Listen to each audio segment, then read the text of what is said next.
Yes, indeed. We are getting ready to say goodbye to another playoff round in the 2023 NASCAR Cup Series playoffs.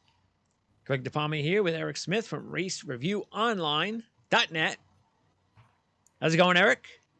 It's going well. Another week of paradise. Yep, one more race, and then we're down to 8. So quickly winding this season down. Yeah, we have a lot to talk about, and boy, it is too bad that we didn't do that. That would have been a perfect live reaction video to do on Sunday. Yeah, I'll tell you that much. So that was pretty intense. Especially not just not just because Blaney's my favorite driver, but also because we put money on him. He was basically a no-brainer pick for us, and for him to be able to get into the next round is huge. And obviously analyzing and seeing and hearing about our viewers that are able to take that information and use it to their best advantage, like Lana. So we know Lana's really pumped up. Matter of fact, she would have been a good. She would have been good. Fine. I would have liked to have seen her reaction. yeah. And if Larson and Bubba don't have that late race incident in Texas, she's 3 for 3 right now. So yeah, that's Yes. So Lana actually said, "I love you guys. We."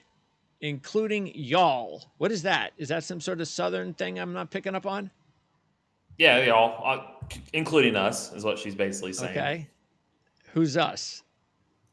You and me and Oh, her, like we okay. won, basically, is what. Yeah. That's right. We all picked the best driver. So I am hmm still so proud. Larson is one of the best. And you said if you pick him, you shouldn't be embarrassed if he doesn't win. I have no regrets. I'm feeling Blaney for Sunday. But God knows. GAWD. God knows. KNOWZ. I'm going to listen to this post and hopefully get a sense of what to do. Well, she knew. Thank you again. Yep. I'm learning so much. And then after the race, woohoo, just finished watching. Yes, that's how we all. That's how a lot of us felt. It After is. That's why after Blaney won. like I said, I went changing my strategy a little bit in these playoff races and kind of went chips all in almost on Blaney as much as you can for a super speedway race. Yeah, And that's the the thing. big, Yes. yeah, and that was my top play. I kept saying that's my top. It's you don't really have top plays for super speedways because as you saw, I mean, 3 lanes anybody can win. But if I had to choose one, he was the one. It just lined up. All the trends, all the stats, everything just lined up, and he I mean, the delivered. only thing that was the nervous thing, or the little bit of unsure, was that he wasn't exactly on a hot streak. You know, Exactly. Yep. it's he was hanging around. He's doing what he needed to do. We talked about the first 3 races, which is again unfair. If you're going to keep having the same races and the same playoff stages, uh, which is interesting to note, of course, because we're going to find out in less than 24 hours, about 24 hours, what the new schedule is Yep. going to be like. And I certainly hope there are some changes in the playoffs. I know there's 2 of them. One I could say now. I mean, a really good source told me that Atlanta is going to be the kickoff race for the playoffs now. It's not going to be Darlington, so you're going to have another super speedway in the playoffs. I don't foresee this Talladega race getting bumped out, so you're going to have 2 Two. super speedway Very races, good. Love one it. in each one in each round. Coincidentally Yes. enough, first round and second round. Yeah. I should say one in each early round. There won't. I doubt there'll be one in the round of 8, and I know the championship is not going to be on the super speedway. So one in each. That's okay. First 2 round. The Southern 500. And a lot of people may not realize this with the Olympic break. I know we talked about it with the Brickyard, which, by the way, we talked about last week, and a day later it gets announced. So we're kind of batting 1,000 here. If you guys listen, we're giving you some tidbits. And that happened a day later than last week's show that the Brickyard coming back, being announced. So that is the last race before the NBC shutdown. Like we talked about, NASCAR is going to take pause. IndyCar is paused. So as a result of pausing 2 weeks, and you remember, NASCAR They really only taken Easter off this year. That's pretty much it. And then the 1 weekend in June. Well, if you got 2 more weeks you're taking off next year, that naturally has got to push things back, right? So the Southern 500, as a result of that, will now, from what I heard, will stay Labor Day weekend. But by staying Labor Day weekend, you're not in the playoffs anymore. And with that being said, is that their regular season finale now? Is from what I gathered, it might be. And then you go to Atlanta, close proximity anyway, so it makes sense. If that's the case, what does that do to Daytona? I know they can't move back to the 4th of July weekend because Chicago is already contractually there for July 7th. So yeah, they're not going to have Daytona in it. Well, was Atlanta the first race of the playoffs? From what I heard, Atlanta's going to be the first race of the playoffs. Yeah, Remember, so that was they're the not race going in to do July. Daytona and Atlanta back to back. No. So does Daytona move back up to July? Maybe not the 4th of July weekend, but maybe the weekend after, which I think it's better placed there. So we'll see. But the whole structure was to move that to the regular season finale to keep it open to everybody. Another shot to get in, but it sounds like maybe it's Darlington. And as you said, yeah, you're not going to go Daytona, then Atlanta. That's just too much. Yeah. I have heard there's a possibility of the beginning of the season going to Daytona than Atlanta. It used to be that way. Granted, Atlanta wasn't a super speedway, but I have heard there's a potential Atlanta may get moved up to the second race of the season again. So that could be expensive in the owner's pockets to have 2 straight super speedway races to begin a season off with. Yeah. But we'll see tomorrow. I've heard that, and I also heard they may just go Vegas, Phoenix, go west. But Fontana obviously is off. Iowa was announced here a little bit ago. Now, is Iowa? Please tell me we're not going to see something like Illinois or no, completely different. This is now it's a .894, so it's less than a mile. So it's a short track. It's a short track, but it's like almost like a Richmond. I would say it's pretty similar to Richmond. Kind of have the tri-oval type front, longer bank turns, progressive banking though too. So you're going to have multiple lanes to race on. I think it's going to put on a heck of a show. Okay. I think Iowa. Hopefully. I think that's going to be a good race. So where's the track? About 40, 45 minutes east of Des Moines, in the middle of nowhere. You're just going down I-80, and you're going to look over, and boom, there it is. Okay. Puts on a good IndyCar race. The surface is old and worn out, so you're going to have the tire fall off. That's good. So it could create a really good race. I think this was supposed to be the race that Montreal was supposed to take. Just NASCAR and them just couldn't fully work it out for next year, but I have heard 2025 is probably that's where they're going to go to Canada. They just couldn't make it work this year. But this date is in replacement of Fontana early in the year. Since they're not going to Fontana, they had a date open. This took it. Granted, it's not going to, you can't run Iowa in February. So everything's just kind of going to shift up a little bit. So this is that. So it's a good addition.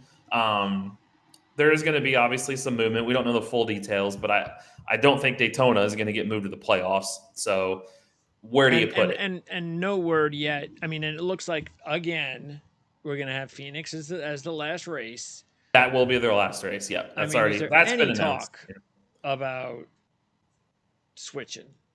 The drivers want it. We'll see. NASCAR just hasn't done it yet. The drivers want it. I think a lot of it will depend too on what Homestead looks like next round, because that would be one of the tracks you're going to have. Sure. That would be one of the rotations. Does that one work out? If Fontana can get built, I know they haven't even started construction yet. If that truly is going to become a short track, I think Fontana could be an option. That's getting redone. Why not rotate that? With you can start. It's a good race, sure. Yeah. Yep. You can start in the Coliseum if you're going to continue that relationship on, and end out in Southern California with there's a lot of takeaways you can do with that. But we do know the Clash will be back. It's the third and final year of that. Chicago Street Course. This will be the second of a 3-year deal. And I think we talked about this on a show, or maybe you and I talked about this off air before. But NASCAR has done a great job of having all these contracts within 3 years. Yep. Just 3-year increments. And then you can evaluate after year 2 whether you want to come back for year 4 or you switch it. Because speaking of which, this weekend, the Roval, this is the third and final year of their second contract. I have heard that race might be moving back to the Oval next year. Good. So this could be the final race of the Roval. We could be Okay. going back Cool. to the Charlotte Oval next year. So Like it. there's a lot of moving pieces in play here. But if that race gets moved back to the Oval, I have heard Watkins Glen may be that second playoff track added because you got to probably have a road course. Okay. If you're going to run all the road courses in the regular season, you probably should have one in the playoffs. So I have heard rumors that maybe that second track, because we know Texas is moving to the spring. We talked about that last week. If Texas is moving to the spring, there's a playoff date open. And if Darlington stays Labor Day weekend, I heard they are, and they don't add weekday races, which I don't know if they will, well, then that, in theory, is not going to be week 27 in the schedule anymore. It'd be moving up. So you'd have two races. Atlanta's one. Watkins Glen's probably the other. Okay, and then does that mean that we're going to go down to 3 road courses? No, you have Sonoma, Coda. Coda's back. I do know Coda's back. So you have Coda, Sonoma, Watkins Glen. Watkins Glen. What am I missing? Well, Indy is being replaced. Indy's an oval. And Charlotte's back. Roval's Be being back in oval. replaced. Yeah, the Rovals are basically gone. Remember a few years ago we had Daytona, Charlotte, and Indy. Now they're all going to be gone. Is it 3? Am I missing one? I'm not counting the Chicago race because that's a street race. That would be it's a street race. I think that would be the 4. So you'd have 4. I like it. I think that's fine. I do too. I think that's probably enough. Yeah. No. Not until they fix how to make it more enjoyable with the new car. No, and then this weekend going back to stage cautions, I think is which we'll talk about that in our preview for this show. I think 3's enough. You can run a street course. There's 4 every 36. That's spread good. them out. Yep. We got Bristol dirt gone. Dirt's now. Yes. So I think it's funny, and we've talked about this before. It's funny how things always work themselves out, isn't it? Let's try this new thing. Let's try more road courses. Let's go on dirt. Yeah. Let's try Rovals. Well, we're going to look up in 2024 schedule is going to look. It's going to look like maybe 2019, but not the same dates. Sure. We're going to get a couple new tracks, but I think it's funny how we went from those Rovals to very good chance we're going to have 0 Rovals in 2024. So yeah, it's like Coda is the only one that's what's their contract like? I believe next year might be their final year. Okay. So we'll see. We'll see if that works out. We know that race kind of can become a shit show at the end with everybody, 5th on back thinks that they're a hero and puts it 5 wide in a turn 1 and you can't complete a lap. But I'm good. I'm good with going back the way it is. And in fact, I'm really good with this schedule if it's from what I'm hearing. I mean, I like Bristol off dirt. I like the Brickyard back on the oval. I like Charlotte 2 races on the oval. I like Atlanta move into the playoffs. We talked about that in July. In fact, I think I have an article up there from July about how it'd make more sense to flip-flop Daytona and Atlanta. And Daytona did better, I feel like, in July. It just makes more sense. If you can get back to that, this is a great schedule. I think the things are playing out well. Well, you're going to hopefully have some time tomorrow after the release to just give your quick analysis and just go over what you think about the schedule. So if that works out, just everybody should know it'll be posted up obviously on the website, which is why if you haven't subscribed, you need to subscribe.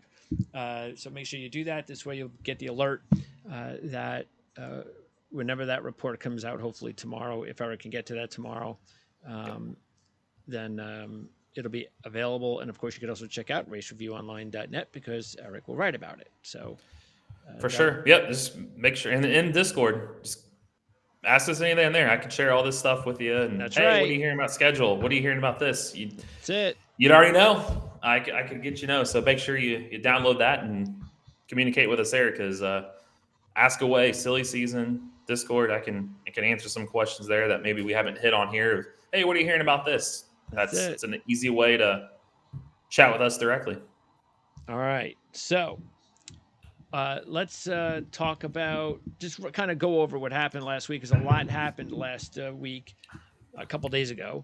But it really started, let's talk about what started over the weekend with the truck race. see if I can get that up here. I got like every browser known to man up here now. So, all right. So here, so we're going to be taking a look, and we didn't get the whole. Nobody was able to get the entire video. Nobody. I have not found the whole video. Most of them are just around this point of basically them wrestling already on the ground and he's already bloody. We have not seen the full thing yet. Yeah. So let me move this up here. So really, now we're seeing how bloody. Is that Crafton? No, that's Roper. That's Corey Roper. He's a driver. How do you pronounce his name? Roper. R-O-P-E-R. Oh, R-O-P-E-R. Roper. Okay. Yep. He's a driver. He drove the 404 truck, so he's another driver. Okay. So you can tell he was kind of helping. He was the one that kind of helped separate. But from what I gather, and NASCAR's had to have seen, like there's cameras back there. They've got garage cameras. So NASCAR probably has seen the whole video where we've only seen pieces of. Clearly a punch has already been thrown. So the reason why I feel like Crafton, I guess until he could prove otherwise, from what it sounds like, Crafton sucker punched him. And I feel like his Twitter, X, whatever you want to call it, statement on Sunday just didn't feel like PR speak, didn't really feel. He basically said that Sanchez started yelling at him after he tapped him on the shoulder. But come on. You're a 40-plus-year-old grown man. This kid's only 22. You already out of the race. You've already switched clothes. You're already in street clothes. You're back there wanting to cause trouble. You're not back there to talk to him. That's not what that was about. If you're going to talk to him, you would have let cooler heads prevail. But if he would have seen a replay, and everybody that I've seen noteworthy, that have raced, that have been in this situation before, that I trust, have said that was more of a racing deal. Sanchez didn't really do anything wrong there.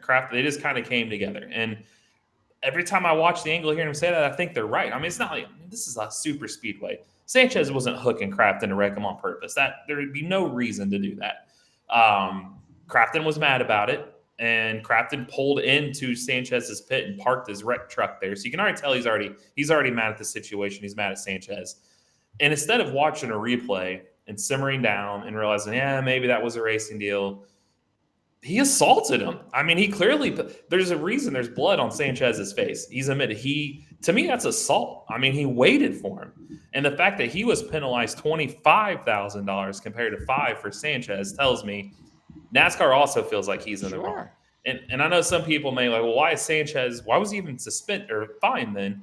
Well, it's for the language he said in the video about how he's going to kill him. I'm going to kill you. If anybody hasn't heard that, let's go ahead and play that. So from the beginning.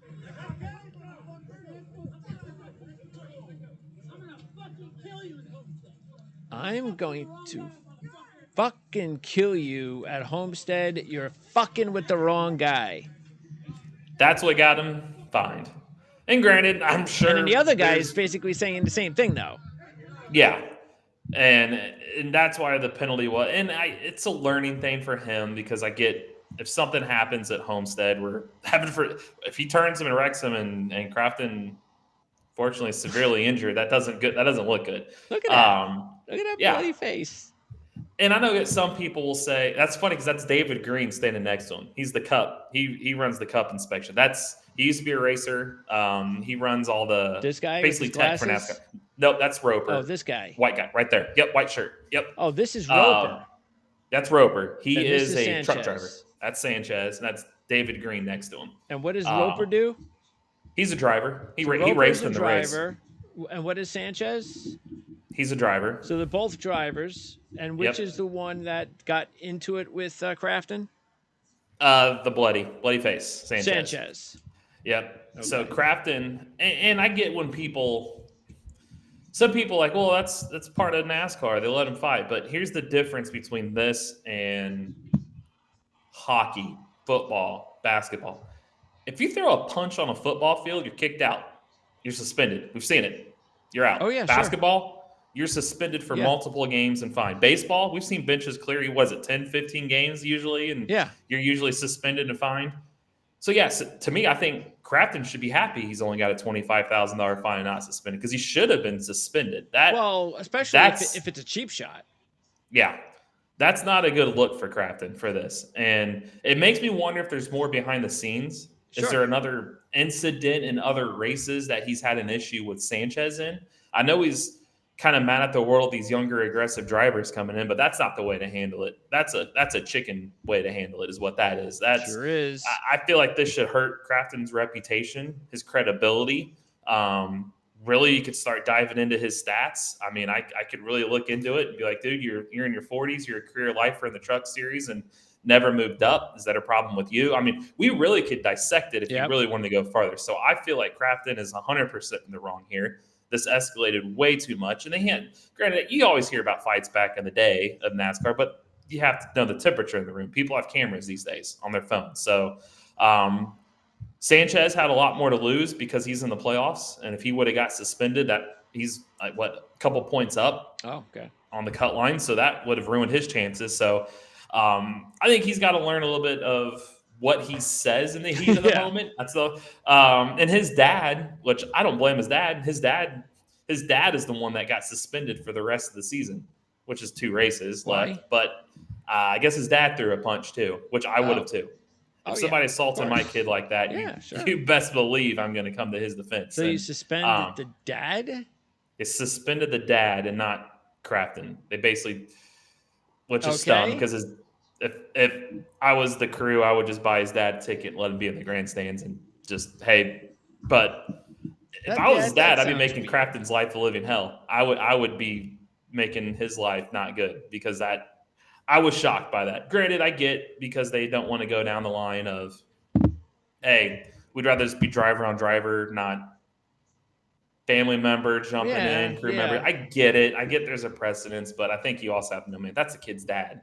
And he just got sucker punched by a grown man. Like it's time to start suspending people like drivers. Yeah, absolutely. Yes, that'll put a stop. I would have parked Crafton the rest of the year. You're done. Don't even show up to the track. Don't come to Phoenix. Your season is done. But again, as you said, it's like what NASCAR wants. So they'd be hypocrites if they start suspending drivers and they want them to fight. So I get it. I think that's why I see the fine. But yeah. All right, so that was on Friday.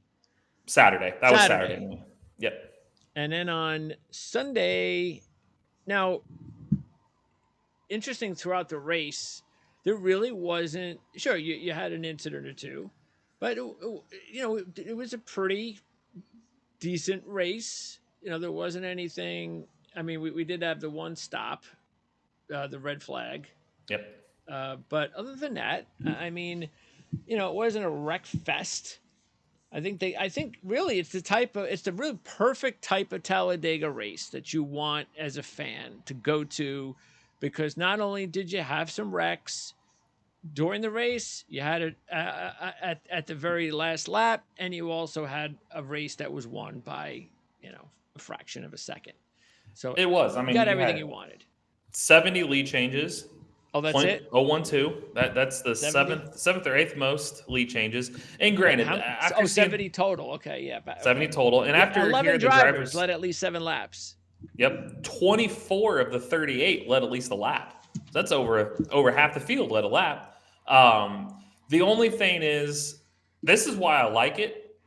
You could say it's a little bit artificial, but the drivers kept saying the reason you saw the lead changes and why the third lane came in a little bit more compared to the other tracks is the way the stage distances, they were saving fuel. They said this was a fuel save race, this whole thing, just because of the way the stages went, and it became a game. That's why you see manufacturers will peel off at certain times. So you want to get the longest, it's almost like a road course. You want to get as long as you can. Tires aren't going to be an issue, clearly there. You want to spend the least amount of time on pit road.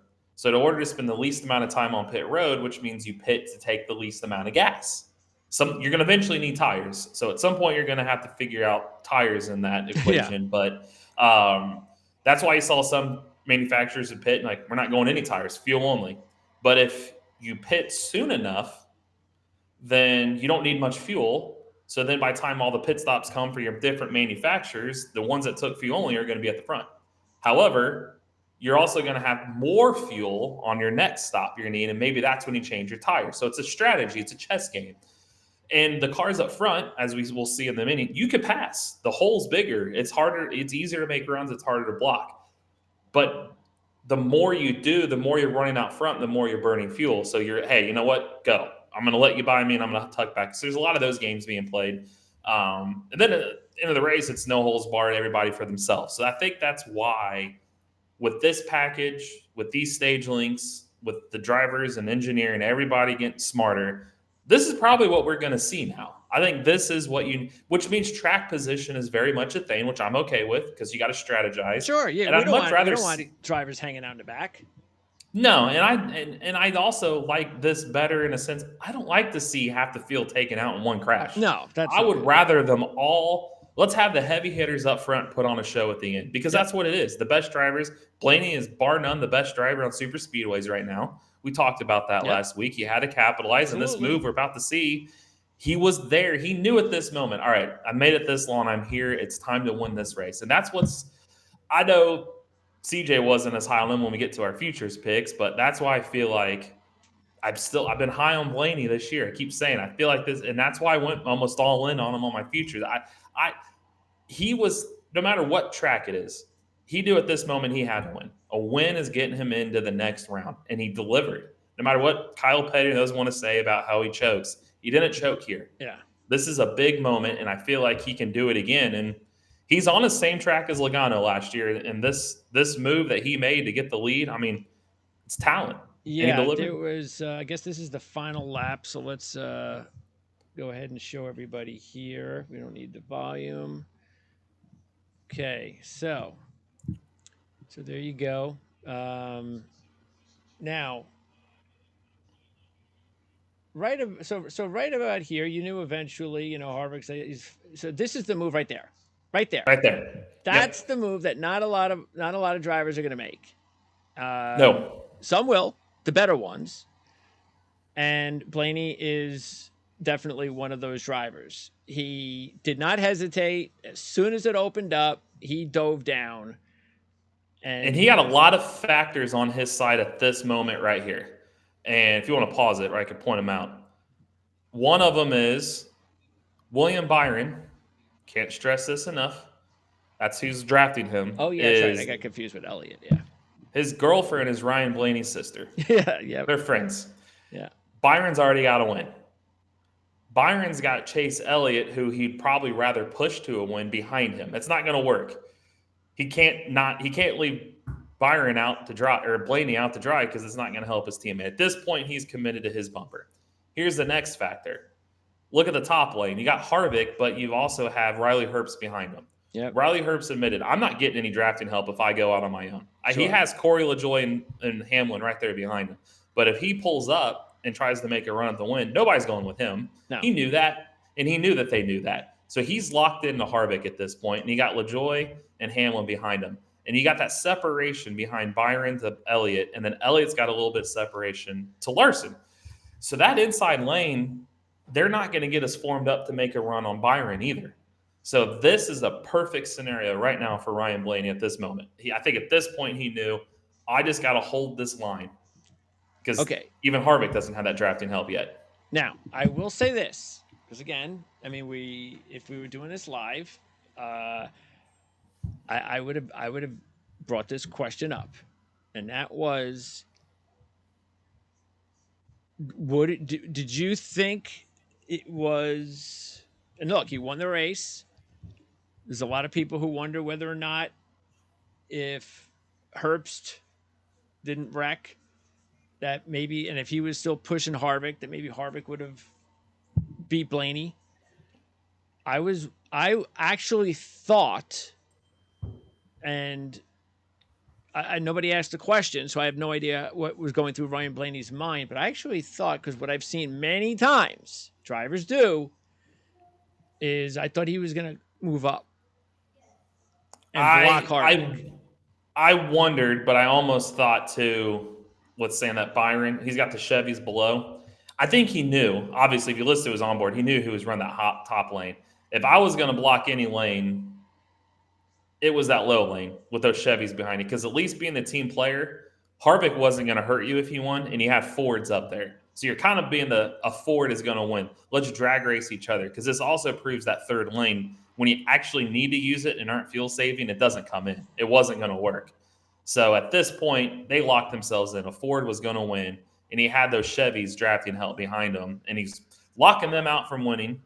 And he also knew he had his sister's boyfriend blocking for him too.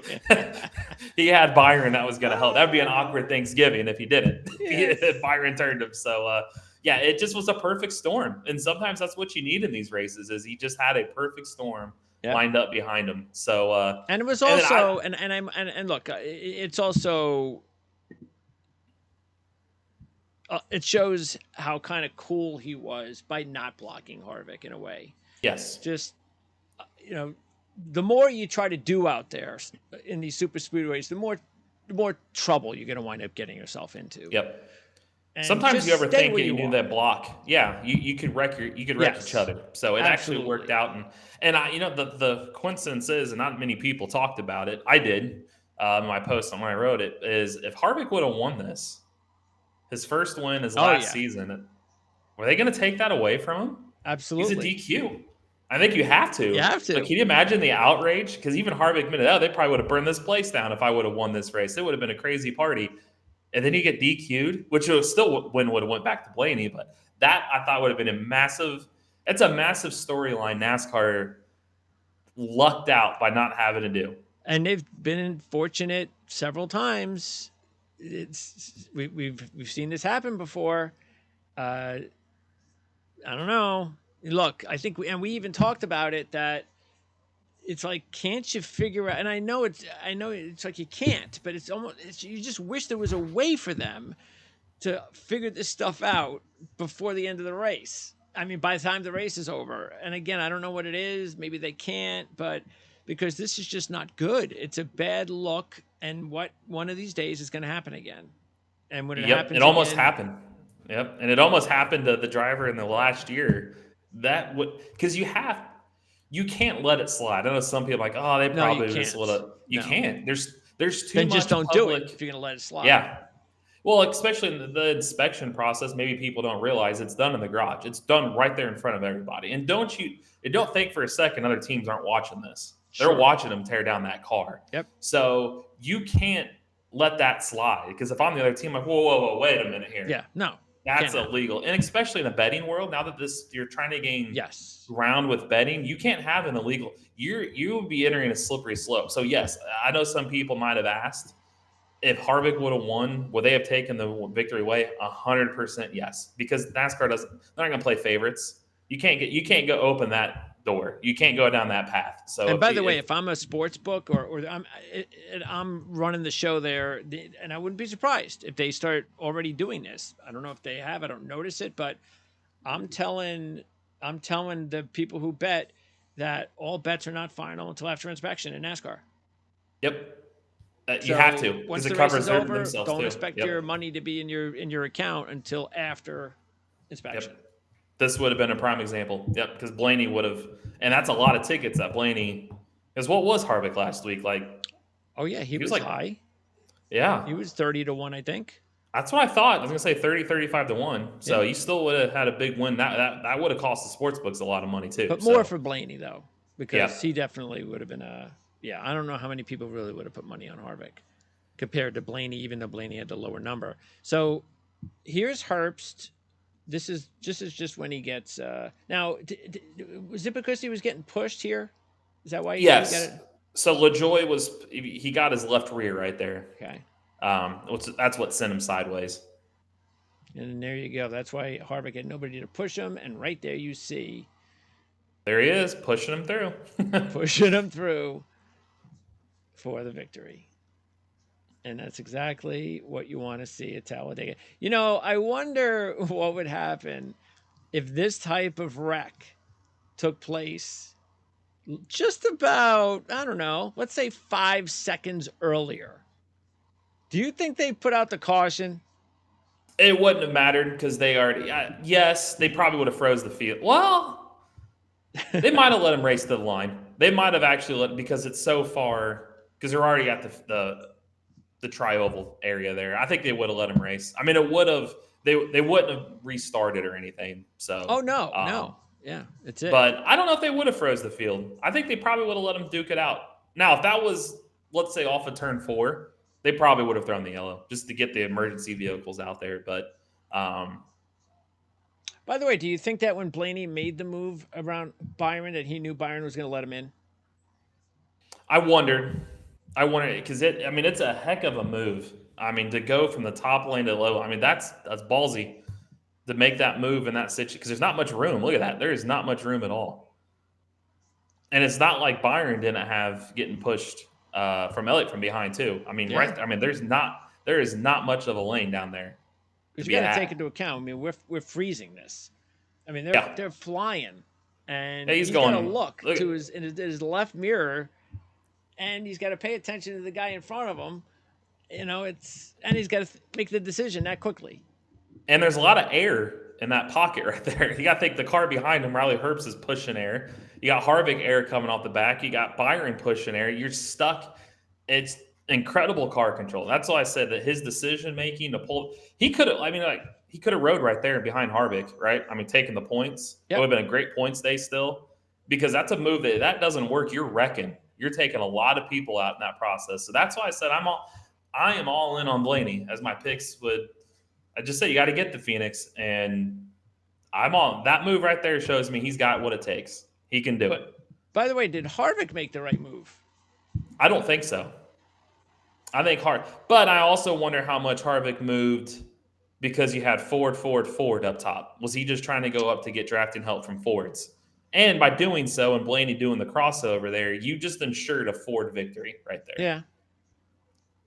Yeah, that's. But again, it's like we talked about. That's why I was saying the same thing around reverse with Blaney, because we see that happen a lot. You move in, you block. But all right. Anyway, that was the fantastic finish at Talladega that gets Ryan Blaney into the round of 8, and now he goes to tracks that he's pretty good at. So, compared to where he was in the first round, even though, of course, we're in round 2. So as far as other tidbits from the race, once you got past, actually, if you think about it, what was it? Well, besides, no, actually, again, because Harvick got disqualified, it was 4 through 13, I believe, in the final results were all non-playoff drivers. 4 through 13. That's a lot of positioning for playoff drivers to not take advantage. Not that it's a surprise because it's Talladega. We see this happen a lot. But that was interesting, that there was a lot of good results and points to be taken between 4 and 13. And you had a lot of non-playoff drivers instead. So it ended up being. I always thought it was also interesting that the stage points, there wasn't a lot of playoff guys getting a bunch of stage points. So it really played into these guys' favor. And honestly enough, I think it helped out too, because it tightened up the what's called the bubble, I guess, cut line, because you really only have Kyle Busch that's in a must win.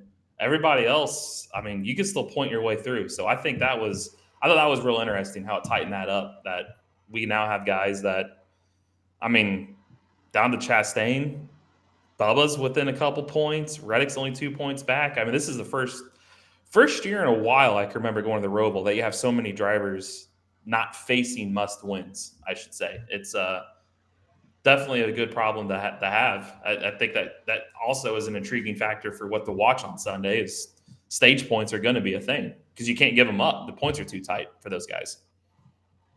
Yeah, it is, because there's a lot of possibilities about, and we saw it last year in this race, the drama with Bell getting in, and we'll talk about that. But yeah, you have a driver that might be right now one of the most consistent road course drivers, and he's sitting there in worst place.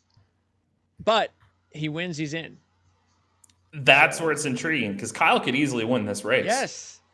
And then if he does, because the one thing to watch is Walls isn't great on road courses. No, he's terrible. Chastain's not either. So they got to get stage points. But Reddick, compared to Keselowski, Reddick should move his way in. Reddick, Chastain, and Kyle. The thing that's interesting is if Kyle wins, it doesn't matter what Reddick or Keselowski do. They're both out. However, that's where you still go back to Truex and Larson. If they have an issue and they skate down and Reddick can get ahead of both of them, then one of them might be out if Kyle wins the race. So that's why I mentioned stage point. It's far from over. Those guys, even though they're on the cut line, there's only 2 points between those two.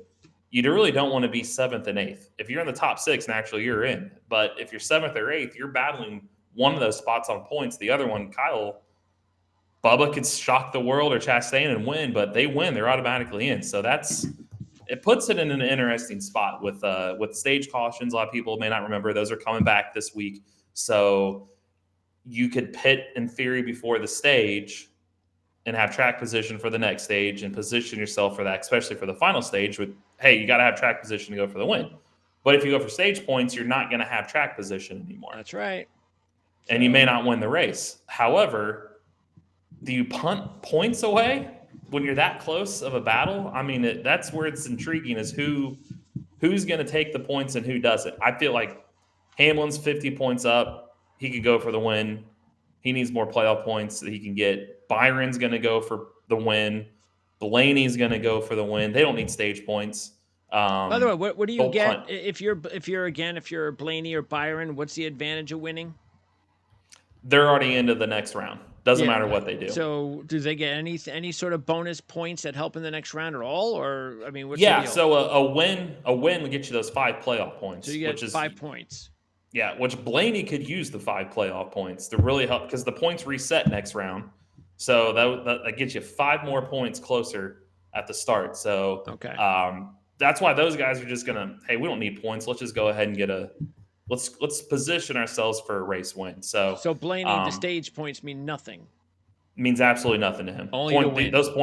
His points are getting reset next round anyways, just like Byron's. Okay. Yep, just the win. And I think Hamlin's kind of in that. He's plus 50. There's literally 0 cents for him. Why not just go after, unless he can win a stage and get a playoff point, but just pit early, go for the win. Where I should say in the races prior to this, the road courses, you didn't have that. We didn't stop for stage breaks. And as a result of that, if you look at the eventual winners of the race for qualifying, let me go to the actual starting spots. There we go. 2nd, 8th, 3rd, 1st, 2nd. So like we talked about for Watkins Glen, the faster cars were winning. Last year, it wasn't that case. In stage 2 this year, if you look at where they've finished the stage, because remember, they weren't pitting. They were just staying out. 1st, 7th, 3rd, 2nd, 1st. Last year, 8th, 4th, 10th, no points. 8th, no points. So they were pitting before the stage more than likely. So it's changed the way you run this race. It's going to completely change the strategy again. So the reason they did it is because we had 2 total cautions at Indy and Watkins Glen. So they felt, let's go ahead and add 2 more cautions to the equation to make them pit. But it's not guaranteed to work. The first 103 laps last year's race, the only 2 cautions were for stage breaks too. So I just feel like it penalizes the faster cars is what this is really doing here. Well, let's continue your talk on this track and how this is going to all break down as our preview. We'll get back to a few other things a little bit later on. And you take a look at, first question regarding the Roval. You mentioned, so we're going to have stages. Are there any other changes regarding the track from last year to this year? The only other one is the restart zone. Remember in the past, they would use oval turn 4 to give them more space to start over there. This year, they're going to start in that infield section. right? Kind of at the left-hand turn and then right and then back left onto that little mini dog leg they're going to run if they go in turn one on the road course. So they're going to use that to try to spread them out, kind of like Indy did, where they restarted in the final turn to kind of get to get the cars to spread out. They're going to do that for this weekend. They're going to go ahead and restart to hopefully get these cars spread out before going into turn one, so you don't have 20 cars dive bombing each other and causing chaos. So hopefully that helps a little bit, but that and adding stage cautions back are the only two major changes we're going to see. Okay, but there's still going to be chances for carnage. So yeah, because instead of, I mean, in theory, if you drop the green flag and hey, we're not stopping for stages, you could have another clean race, just like we saw at Indy and Watkins Glen. Yeah. And I think that's what they're wanting to do. But as I said last year, the only two cautions until 7 to go were for stage breaks. Then we had a debris caution that caused that chaos in the end, where Christopher Bell took tires. He gave up track position, took 4 tires, and it got him the win. That's the only strategy play that really was in the card. So does this weekend, do we see that? I don't know. It depends on what we see with but I also don't like, because it goes to show you're manufacturing a finish. You're basically saying, hey, the faster cars, we got to manufacture this. And I looked last year, 5 of the 6 road course races, the only laps the eventual winner won were in the final stage. They didn't lead in 5 of the 6 road course races. They didn't lead a single lap in the first 2 stages. This year, we've run 5 road course. This will be the 6th. 4 of the 5 were won by drivers that led the most laps. So it was benefiting the guys to lead early. They had the faster cars, like we talked about at Indy and Watkins Glen. It was rewarding the best cars again.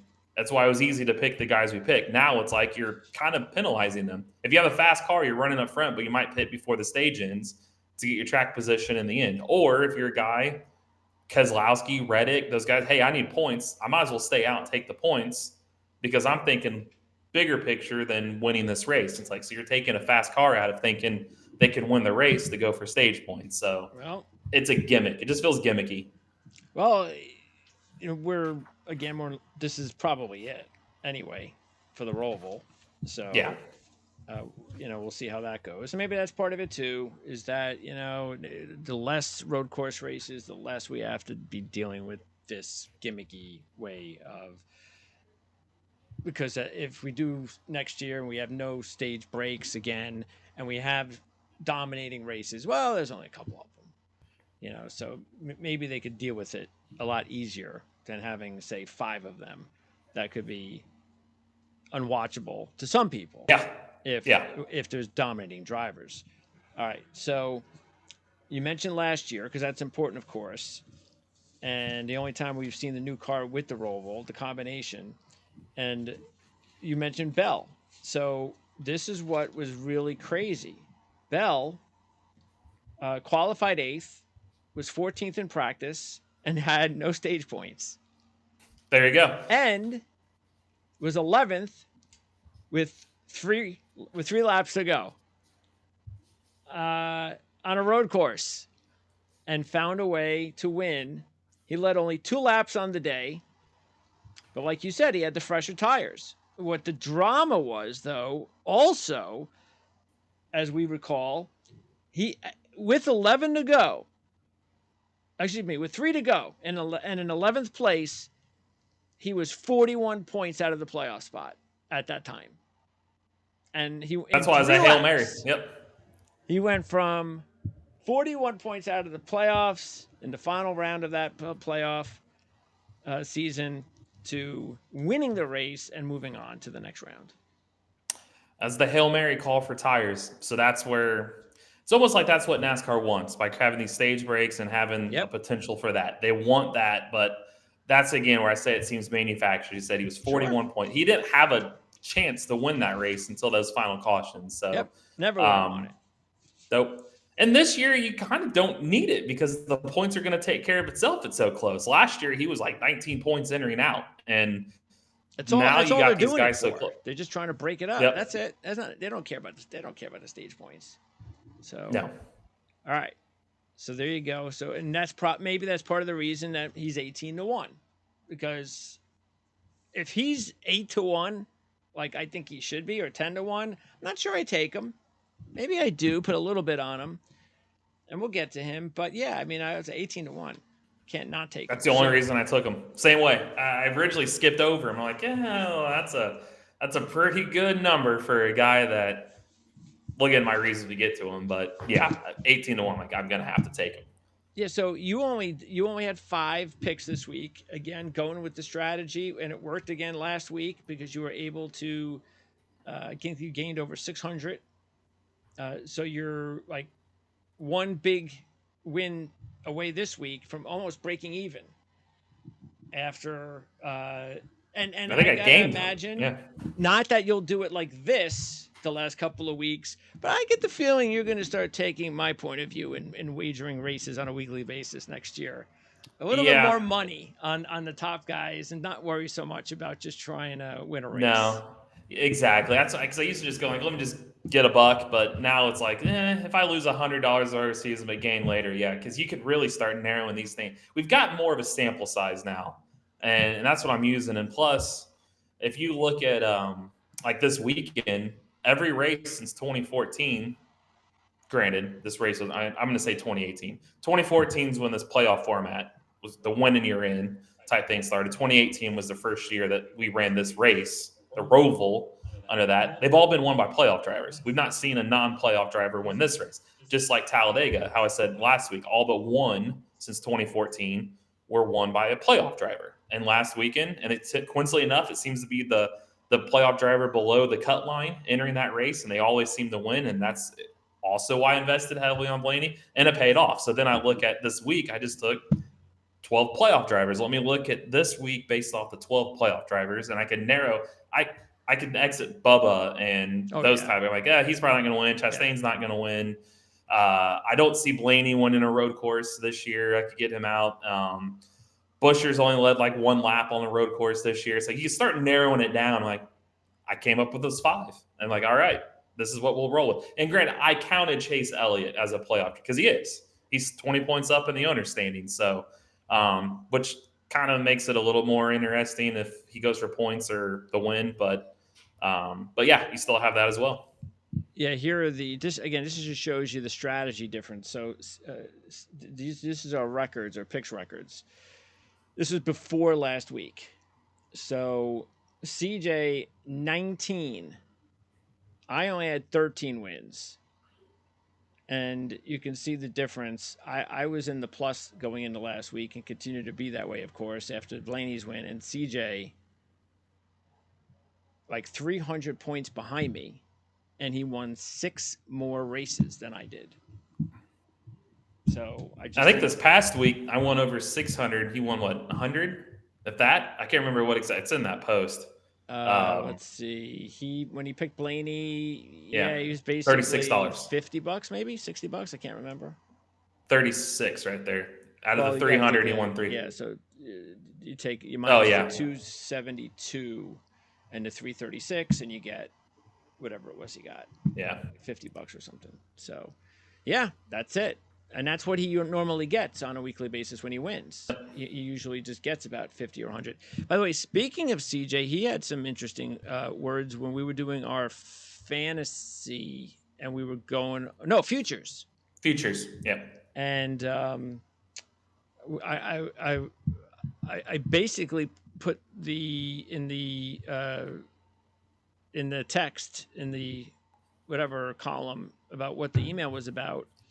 I talked about, I just referenced, you snooze, you lose on Ryan Blaney and his 30-1 odds because it dropped to 5-1. Well, way less than we thought it was going to be. Yeah. So, I mean, I didn't know what it was, but yeah, I did not anticipate 5-1. So here are the odds right now. So there you go. You got Byron at 3, Hamlin at 3, Larson still 4. So no changes there. But all of a sudden, Ryan Blaney from 30-1 to 5-1. And that's what we said last week. In the last couple of weeks, if you haven't wagered on any of these guys, you gotta invest on a guy like Blaney, because if he wins, that number is gonna drop tremendously. And that's exactly what happened.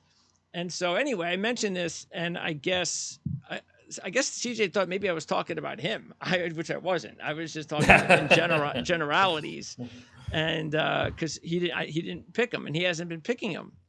Matter of fact, I No. think he only has 70. So he's like in the hole if Blaney wins, and now it's too late for him. So Yeah, it's hard to make up that ground. and he said, yeah. So his response was, win a plate race and think you can win 2 more times in 4 races.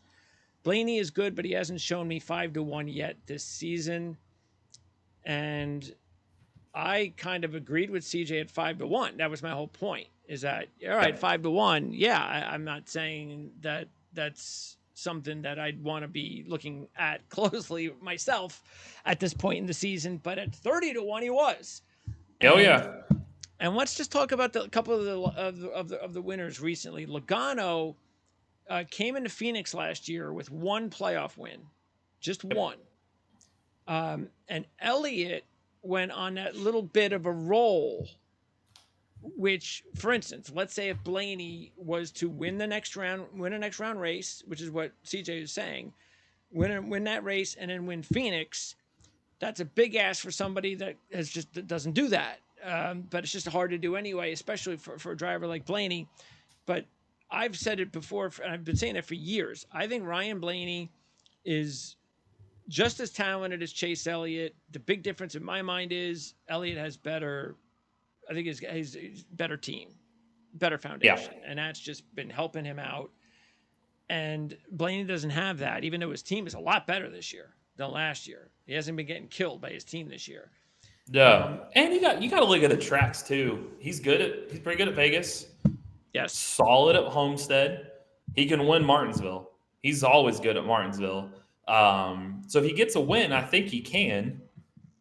Then that puts him in the championship 4. And we talked about this over and over. If you're in the championship 4, they're going to run 1, 2, 3, 4 at Phoenix. They always do. Yeah. Blaney finished second last year at Phoenix. Blaney finished second this year at Phoenix. And the same equipment that Ford has been kind of a detriment on certain tracks this season, Logano won with a Ford at Phoenix last year. Why can't Blaney do the exact same thing on the track he's good at Phoenix this year? That's why I thought, hey, this guy, all it takes, yes. Is it asking a lot for him to win 2 more races? Yeah, but he can do it. I think that would be his kind of breakout moment. He's due. He's shown that. That's why I said that Talladega move. He's shown he can do it. So, well, that's why I referenced Elliott because, I think he can do what Elliott did, and that's step up and become a championship driver. Elliott was not a championship driver at that point. Everybody knew how talented he was. Everybody knew he could do it, but he hadn't done it yet, and he went out and did it. That's what Blaney, I believe in him, I think he can do it. And let's also remember, he doesn't have to win before Phoenix. As long as he's consistent in the next 3 races, a couple of the drivers don't fare too well, he could get to Phoenix without another win. Yep. So. Yeah. He's got to be rooting for Truex to not advance out of this round to get that big points, playoff points guy out of there. Because if he starts off the next round, Truex can go right back to 36 playoff points. He's going to fall back on that again. Yeah. So, yeah. And plus, you got to look at since 1990, I think it's the last time somebody swept Phoenix. That doesn't bode well for Byron. The go ahead and sweep Phoenix this year. So somebody's got to win it. Hamlin, by the numbers, he's never won the playoff race there or the championship race. If Blaney gets there, the trends are just keep piling up on his side. Plus, this is the fifth time in 8 years he's been to the round of 8. He's already knows he's gonna be. That's 5 out of 8. That's pretty good. Yep. He's learned. You got to think he's learned a lot of the first 4 years of what to do. So or what not to do too. So I'm high on him right now. That's why Vegas knows something. They took him from 30 to 5-1 for a reason. They don't do that for no reason. So again, if you were not able to get him earlier, unfortunately, it's now too late. You could still parlay him, so keep that in mind. If you like football between now and you got the next few weeks, because his odds aren't going to drop much more than that. Matter of fact, his odds might go up a little bit if he doesn't do anything this week and first round of the next round, first race of the next round. So you might be able to get 6-1, 7-1. But you've got a few weeks if you want to go ahead and parlay them. You could do that. Go ahead and use your third of 3 in a parlay with Blaney, and you throw in 10 or 15 on a parlay. That'll get you a few $100 right there, and you don't have to worry about the 5 and having to put up $100 to make 500 or something like that. All right, so out of the 5 picks that you have this week, so we mentioned Bell. So give me another driver or two that you think we picked. Reddick Yes. and Kyle Busch. CJ did not take Kyle. That's great. I'm surprised. 16-1 was a bargain, I thought, for him. Then that's got to be Elliott or Byron. I would say Byron. No, Is it Elliott? I went back on my word. I put money on Elliott. You went on Elliott? You're back on Elliott again? Yeah. I was like, well, okay. I think this is it. I think he's got one shot now to win before the season ends. A legitimate shot. And he's now he's also been showing some consistency. Yeah. So, and he's not like he's just going through the motions. And we know how good he is, of course. And so you mentioned Byron and Elliott, and I think, look, now I don't know. I admit I'm a little surprised that only a little bit that you went with Byron, and I say only a little bit because I could see that the other options out there, aren't like, well, I have to have this guy or I have to have that guy. So I don't think it's not like I think that you dropped the ball on taking Byron instead of. But Byron, I mean, he'd have to win another road course race. I still don't look at Byron as that much of a road course driver. He's okay.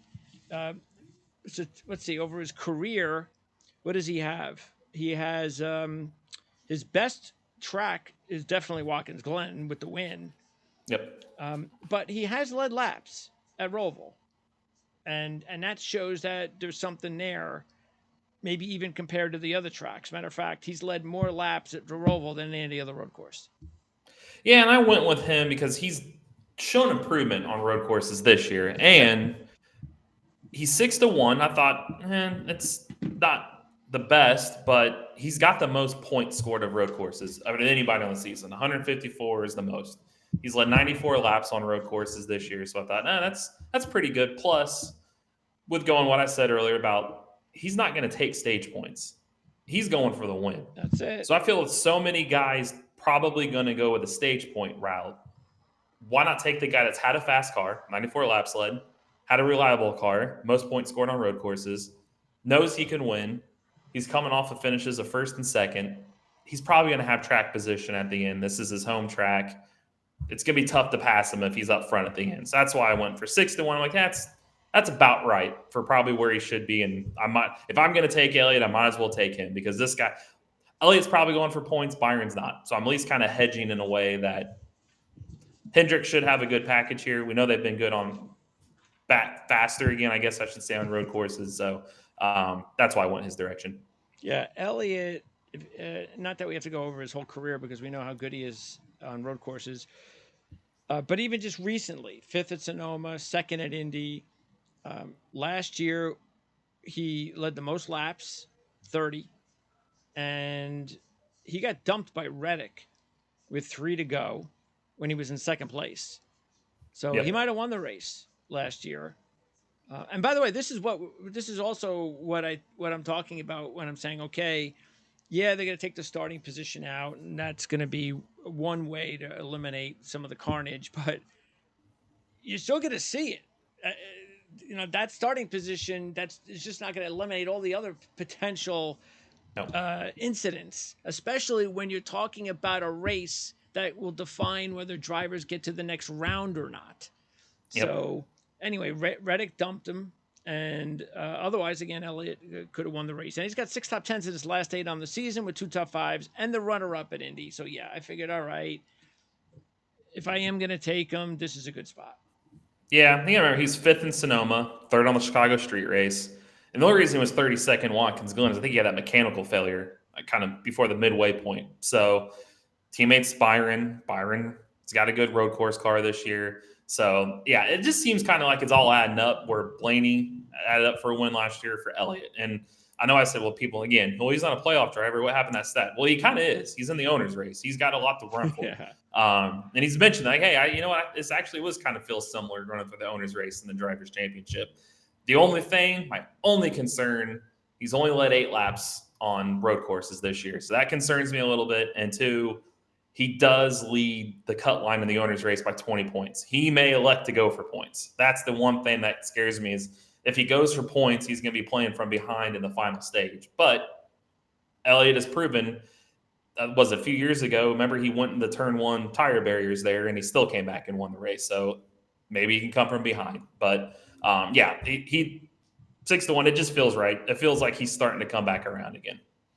All right. And then Reddick, he was the one that we all really jumped all over. I put 100 on Reddick.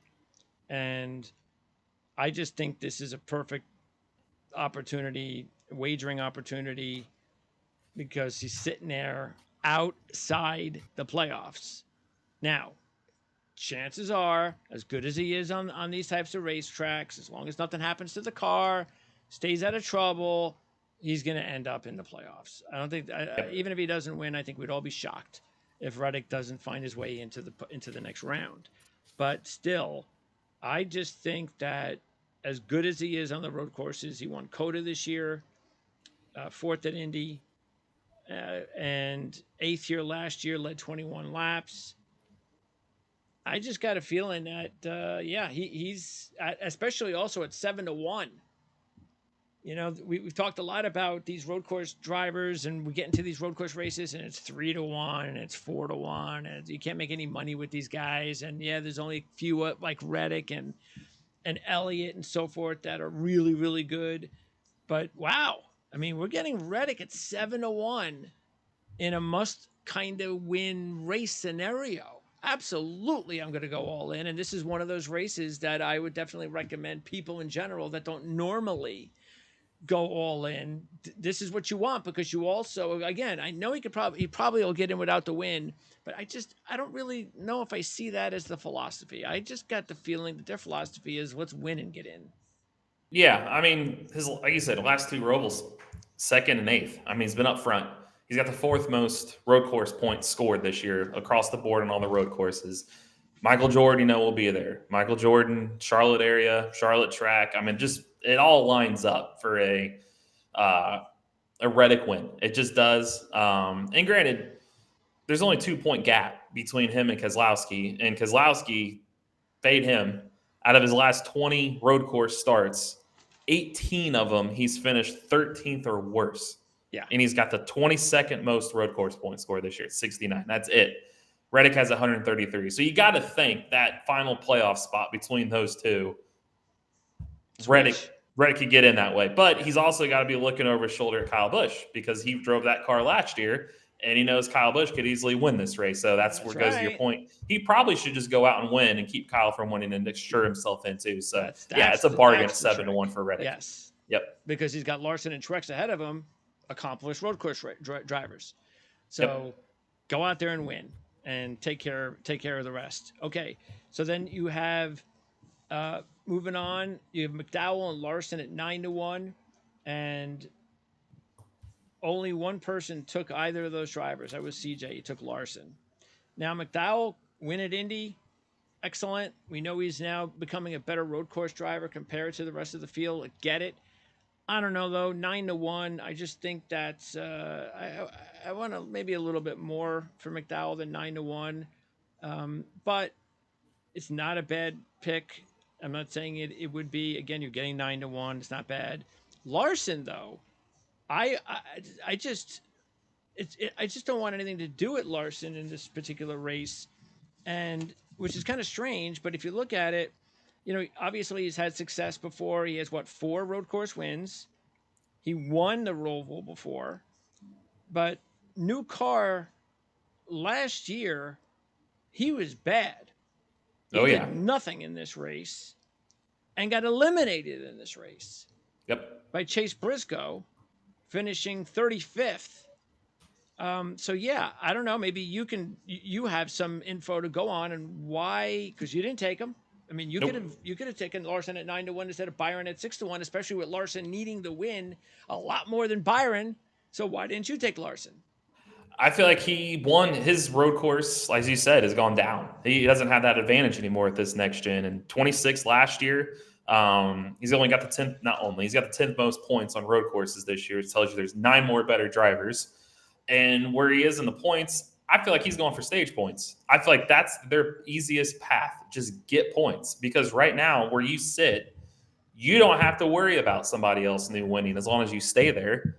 So if you get enough points, then it's not you're 13 clear of Keselowski. Just as I just mentioned, Keselowski struggles in these tracks. Oh yeah. Gobble up a bunch of stage points and just know, hey, it doesn't matter if Kyle Busch or Ross Chastain or Bubba Wallace or Reddick win because only one person can come out, and it's not going to be me. So I feel like just for him, gobble up stage points, and he hasn't fared that well on road courses. So yeah, 9-1. I thought there was no shot I was taking him at 9-1. That just. And if you look at his finishes, other than his win in 2021, that he only led 8 laps, 25th, 13th, 35th. So he just hasn't been. This hasn't been a great track for him. And Indy road course also hasn't been a great track for him. That was kind of like this track. So these just don't suit him well. So I thought pretty easy to fade him here. All right, and then at 10-1 we got AJ, 12-1 we got Truex, and CJ and I put money on AJ. You stayed away from AJ. CJ put money on Truex. We both stayed away from Truex. For me, I got Truex at whatever it was, 30, 35-1. When he won, what race did he win this year? Sonoma. Sonoma. Yep, Sonoma. And ever since, his odds have been back down. Now, you get the one thing I must say that I did consider was, all right, well, it's 12-1. That's not too bad. It's not 6-1 or 12-1. That was the only reason I was actually thinking maybe about Truex, but sort of like what you were saying with Larson, that's how I was feeling with Truex. Is he doesn't have to win. Why put yourself through that? But it's also if you look at it, I mean, they've done nothing in the playoffs. No. 0, no top 10s. So I was shocked CJ took. There's nothing 12-1. I mean, he's led 51 laps this year on road courses. Well, that's what all I'm at saying. Sonoma. All at Sonoma. Yeah, and he hasn't led anywhere else. The odds just dropped on Truex. Yep, he's not led a lap anywhere else. And you look at last year road course finishes. This is for him on the road courses last year. 7th, 26th, 13th, 21st, 23rd, 17th. And then you look at this year. He's not done anything. And you look at where he's finished in the playoffs, 18th, 36th, 19th, 17th, 18th. No laps led. And if you go back to the regular season finale at Daytona, 18th. I mean, he's not leading laps. He's not running up front. Plus 1,200 was an absolute no. I mean, he probably should be 30-1 as he would have been. Then I might have contemplated it, but I still probably wouldn't have because I just don't think he's going to win this weekend. It's a big switch. It is. And Allmendinger, I had him originally, but I went back to that's why I keep mentioning playoff drivers win this race, or Allmendinger would. I mean, he's 4-0. He's undefeated in the Xfinity Series there. He was 4th in this race last year. He was 4th at Watkins Glen, the last road course race. So he's a solid play, but it's just playoffs. He's not in it. So that's the only reason I faded him. But Truex and Larson, no way. They're going for points this year. Yeah, this weekend. I took AJ. I put some money on AJ. 4th in this race last year, led 24 laps. That was a strong effort. We know he's good on the road courses. So, yeah, I threw a few bucks on him basically to get my money back. And let's also keep in mind with Truex that on this particular Roval, he's only had 2 top 10s and led 6 laps. Yep. So, if this was one of those really good, historically good tracks for Truex, that'd be different. He hasn't shown anything in the Roval. All right, now we go to 16-1 Kyle Busch. To me, this was a no-brainer. Matter of fact, I've already made just 2 bets on NASCAR this week: Reddick and Kyle Busch. There you go. Because Kyle was, I believe, 18-1 on Bovada, and I don't want that's going to go down. I think, and obviously Reddick's 8-1 on Bovada. So I get a little bit better on both. And I was like, Yep. I'm jumping on them all now, put my money down on both of them. And yes, I mean, this would be a Kyle Busch thing to do. And look, it happened last year with Bell, got in and won. And why can't Kyle Busch do it? He's having a very good year this year in general on the road courses. We know what happened last year, different year. And he knows this is it. Win or you're going to go home. So absolutely. I mean, if Kyle Busch was 7-1 or 8-1, pass. But I'm getting 16-1 on Kyle Busch, who needs to win to move on. This might be the play of the week. I mean, because you can't mention, oh, well, he hasn't fared well running in this weekend. Neither did Blaney. Blaney won Talladega. Kyle is just good at this track, too. I mean, you look at his last two finishes, they were 4th and 3rd. So he knows how to be good there. Tyler Reddick, in that same car, as we just said, his stats, was 2nd and 8th. So it's right. So he knows he's going to hop into a car and nothing's going to change. And then you look at, he's got 3 top 5 finishes in the road courses this season. Runner-ups in a couple of them. 36th at Indy, but he had an electrical or he had a transmission issue. Something about he was running top 5. Indy. That's no, and he was running in the top 5. Yeah, he was the top 5 for the mechanical failure. He's got the 6th most points on road courses scored this season too. So his path is clear. Stage points aren't going to do him much of anything. He's another one that I feel like just swing for the fence and go for the win. You're not running good enough to say that you're not running good enough to advance on points anyways. Just go win. Just get yourself into the next round. And for 16-1, yeah, definitely going to go that route. All right, 18-1, you got Bell, Hamlin, and Suarez. And again, we all took Bell. CJ took Hamlin. I took Suarez. So interesting that CJ did not take Suarez, even though he made a fantasy move this week to take Suarez and to kick Ryan Preece off his team finally. I think he's hedging his bet there. I think he's going, all right, well, if he wins and I didn't take him, I'm going to get it on my fantasy team. So that's what I'm thinking his strategy is. And it's not a bad move. But anyway, yeah, Bell is the one that we all agreed upon. We know he's a good road course driver. He's been good at this track. Obviously, the win kind of stole it late, but whatever. Really good at Watkins Glen. As a matter of fact, if let's also remember that 3rd place finish at Watkins Glen broke that long drought of top 5s this year. It kind of got him going again. And so now he's in a good position, 3rd all in points.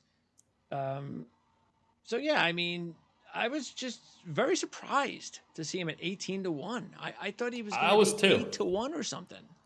I was too, and he's got the 8th most road course points for the season. So out of everybody, he scored the 8th most points. He's only 7 points shy of 5th. So he's right there. And for him to be those odds, he won the race last year, and I think they forget he won the Daytona Roval in 2021. So he's good on Rovals. At Indy, he was just 9th, just a couple months ago. So you just get the feeling that he's another one that's starting to break out. He's getting back to what he was. I mean, he's got 5 top 10s in his last 8. He's 8th, 3rd, 4th, and 14th at Talladega. I thought was good for him in a Toyota. So, yeah, he's definitely one you're definitely going to want to play for those odds right now. And Hamlin, I don't know. I mean, he's so comfortably in at this point. I guess if he has a fast car, go out and win it. But it's not like he's some great road course driver anyway. He's just he's shown you I don't know how many times that he can go out there and win a pole, and it doesn't mean anything. He's usually out by stage 2. Look, he can win a race on a road course. He's got the capability, but he's just not one of the top drivers on road courses. And I don't know why he's the same odds as Christopher Bell. That's for sure. I don't either, because Hamlin's only got 2 top 5s with the next gen on a road course. That's it. He's barely led any laps. And then you look at points, road course points this year, 12th. He's got 112 of them. So he's behind Bell in almost every. I have no reason why he's the same odds, but yeah, I would definitely punt on him. And Suarez was a little I don't know why he was plus 18 when he was 36 last year, 27th, 22nd, 27th, 3rd, and 22nd on road courses this year. I thought that was a little odd that he was grouped with that same bunch. I thought he probably should have been more 30, 35 to 1. So I'm Yeah, not sure what they were looking at there. yeah. I'm not happy about um, having to put money on Suarez at 18, but and especially since he's not a playoff driver. Yeah, You know, exactly. those are. But there were I made about, let's see, between Suarez, I'd say I probably made about 5 driver picks this week, solely because I understand there could be carnage again. Yep. And I have to put in some drivers that have some experience on either winning on road courses or just being pretty good at times on road courses, that if something happens and we have carnage, I want some guys. I want some guy, and I can have the luxury of doing that because I'm up at my points. So I have a little bit where I can go, all right, I don't need to worry about, instead of trying to win so and so on 2 drivers, let me use some of that money. Let's bring that money down on some of those top drivers and use it just in case there is carnage. And Yeah. Suarez fits that category. So Gibbs is 20 to 1. CJ took Gibbs. Oh, by the way, just wanted to remind too with Suarez, he was 3rd at Indy, and in his last 2 starts, 10th and 8th. So that's a good combo. Gibbs, meanwhile, 5th at Watkins Glen this year. I think that's all he's got to show for the road courses. Not sure why he's just 20 to 1, right next to say Bell or even Suarez for that matter. But CJ likes Gibbs, so he's taking him a whole bunch. He has him on his fantasy team. Yeah, but I don't know. Did you see anything with Gibbs? No, I mean he's got the 7th most road course points scored, so that's probably why they got him at 20 to 1. But I don't foresee a guy getting his first career Cup win in a playoff race with a race that has only seen playoff drivers win. It doesn't add up for this being that kind of race for him. So especially he was 22nd last year, 21st and 2nd in the 2 Xfinity races. So 2 of his 3 races there he's finished 21st or worse if you combine the Xfinity. So yeah, I don't see anything for 20 to 1 out of him. Busher is 22 to 1. CJ and I put money on Busher. This was another one, just like with Suarez, and I felt even better because I'm getting a little bit better odds at 22 to 1. Busher is, he was 6th last year in this race. He's got a couple of top 10s on road courses this year. So I'm okay with having Busher as one of those drivers that if something happens, that maybe he could take advantage of it. Other than that, he's just been, as far as his career, obviously a lot's happened lately, as we know, compared to early on in his career. But he's been okay. He hasn't been terrible on road courses. He's had his moments. Yeah, he's a top. If you could get him for a top 5 play, he'd be a great top 5 play. Because I agree, I think he's in that realm where he's going to go more than likely stage points. He could use stage points to get by because he's in a good position to get to the round of 8. His last 5 road course finishes last year were 2nd, 6th, 10th, 9th, 6th. Yeah. This year he's been 8th, 4th, 10th, 11th, 7th. He's got the 5th most road course points at 128, so he's there. He's only led 1 lap. Fords, we know, road courses are not their forte this year. So I think he'll do enough to get by, and that's all he needs to do. So that's where the 22 to 1 for taking him to be that, hey, if carnage happens, yeah, I think he'll be there. He'll be in the top 10. Is he going to beat those guys we talked about before head to head without it? No. So that's why I avoided him. But it's not a bad play for 22 to 1. Or if you can get something for top 10, top 5, he should be a good fantasy pick. Yeah, for sure. For someone that's not a big name on these road courses. CJ only had one other pick, and that was Cindric. And then I threw money. Again, these are my carnage picks. Chastain, Harvick, Bowman, Cindric, and Haley. So we take a look at those, just at those specific ones. Chastain was top 10 last year in this race. And then he hit the wall. I'm not sure what happened. And then his day was done. This year on the road courses, Coda finished 4th, but that's his best track for road courses in general. And we're not there. So that's the one thing, when we're talking about Chastain at this particular track, no top 10s and just 3 laps led. So I'm just, same thing. We know he likes the drama. So if there's drama, I have to have him in there. Harvick, all right. If he's going to win one more time, he was second in this race last year. So if it wasn't for the stealing the race with the tires, Harvick wins this race last year over Bell, but not good on the road courses this year. Kevin Harvick, no top tens. Bowman is interesting at 35-1, and Cindric. Cindric, as we know, is a good road course driver. A fifth, coming off a fifth last week. Matter of fact, he was top 10 late in this race last year, got dumped with a couple laps to go. He was also a playoff driver, I believe, that got knocked out in this race. So, Bowman, though, if we look at it, third at COTA this year, fifth at Indy this year, and he's very good at COTA and the Roval. He's been at the Roval 4 times. He has 4 top 10s. Yeah, because he didn't run last year's race.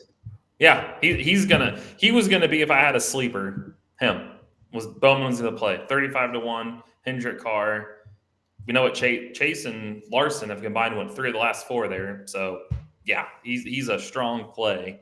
The only thing that makes me a little worried is he's never he hadn't led a lap. Look, if I can spit that out, he hasn't led a lap on a road course this season, but he's been up front at the Roval, and if chaos happens, I don't think he's going to get any beef with anybody being a non-playoff driver. He can skate through and get a win. So 35-1, he's a good kind of insurance policy to have sitting there. And in Haley, my last one, 5th in this race last year, and he was strong the whole day. So it wasn't a fluky 5th. That was a strong 5th. We know he was 2nd at Chicago. We all know what happened there. And of course, it's a street race. And coming off a 6th last week. So that kind of all combined led me to say, hey, he's 80-1. I'll throw a couple of bucks on him. And he's Allmendinger's teammate, so he's got some good notes of that track to go off of. So, were there any other drivers that you were considering in that in the back? No, just Bowman. Bowman be the only other one. Okay. Just with the odds of the playoff race, the playoff drivers winning, and I went playoff heavy again. So we'll see if we get and plus the playoff drivers are undefeated this postseason. Undefeated. We talked about how early when we got started in the playoffs that there are some, you're going to get 1 or 2 that are on playoff drive. Well, not this year. It's all playoff drivers. So that's a trend that is going to, well, hey, you know what? The longer it goes, the longer it becomes very important handicapping tool as far as, if it happens again, then we're down to 8 drivers next week. So you got 8 to decipher at that point. Yeah. Yep. Maybe throw a buck or 2 on some long shots, but because starting next week, we go up to 400 per driver. Really can start making more money. So, yeah. Yes. Especially if you want to just throw it all on one driver. Oh, yeah. Then you're really good. Because we're not going to have any fluky stuff next week. Now we're going to go. No. Now we got 3, 4. After this is it. The next 4 races. This is really, regular the kind next of tracks. Stuff is, it's, I think this will, like you said, this is probably the last race that potentially could be won by a non-playoff driver. The rest, I don't see it happen with Vegas, Homestead, Martinsville. And we know Phoenix isn't. You're not going to have a non-championship 4 driver win. So, that's pretty much it. Yeah, they got to figure that out. It's embarrassing. We'll have a month or so to joke about that. That would be nice. They should come up with odds on that. Yeah. Because something could happen, and it has happened. It's not all always. I would rather see Phoenix odds now for that than wait till Phoenix when they're all the 4 guys are 3-1 and the rest of the field's 20-1. I'd rather give me something better than 3-1. Hey, I'm sure you might be able to do that. I'm sure there's some sports, but then again, if you think about it, the way it goes, it kind of is your futures basically pick. Yeah, that's basically what it is. So. All right. Oh, and by the way, what is Kyle's futures if he does get in? So if he wins this he was race, back there this week. 35-1. 35. Yep, like a Blaney. There you go. So I'd be saying something. 30-1 and 35-1, 2 straight weeks. If you put money on Kyle to win this week, why not put a little bit on him to win it all at 35-1? Got to. Yep. That'll drop if he wins, and it'll drop big, especially with a name like Kyle Busch. Yep. All right, Eric. Next week, it's another playoff round. Yep. And we talk about Las Vegas. So we'll check out racereviewonline.net for everything else, and we'll talk to you next week. All right, sounds good. So talk to you then.